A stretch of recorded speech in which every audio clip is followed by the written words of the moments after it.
One of the biggest misconceptions about the recruitment process is that once an offer is accepted, the hard work is all done and you can relax. The biggest thing that needs to be focused on next is the onboarding process. This will allow for a smooth transition and hopefully alleviate any bumps along the way. Once they've accepted the offer, it would be a good idea to send a handwritten letter to the candidate expressing your excitement to have them joining the team.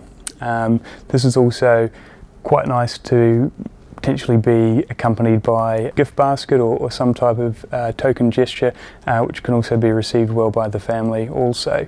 Think of, if appropriate, ideas on how to provide resources or tools that might help them start the job or prepare for the role.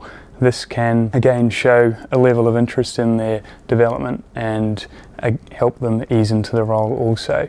The next approach we'd encourage would be to definitely arrange a catch-up with the team.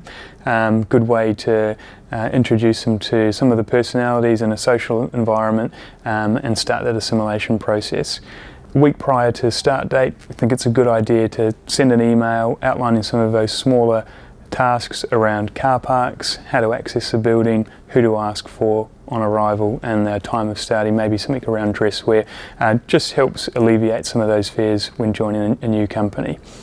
On starting with the company, day one, we recommend that making sure the desk is fully equipped with stationery. If business cards can be arranged, all the emails are up to scratch in terms of having IT systems in place.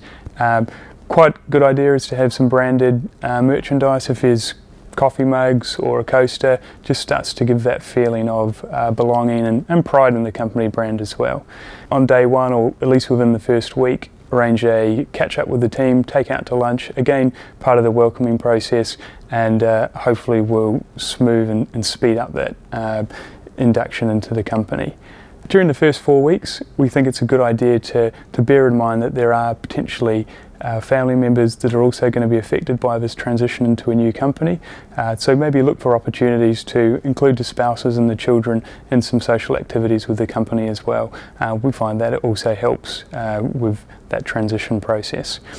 It should be pointed out that the onboarding process works in conjunction with the induction process, which typically will start on day one when the employee joins the company. So just to reiterate, you can't rest after the offer has been accepted. The 2 weeks that follow are most crucial in terms of a smooth transition.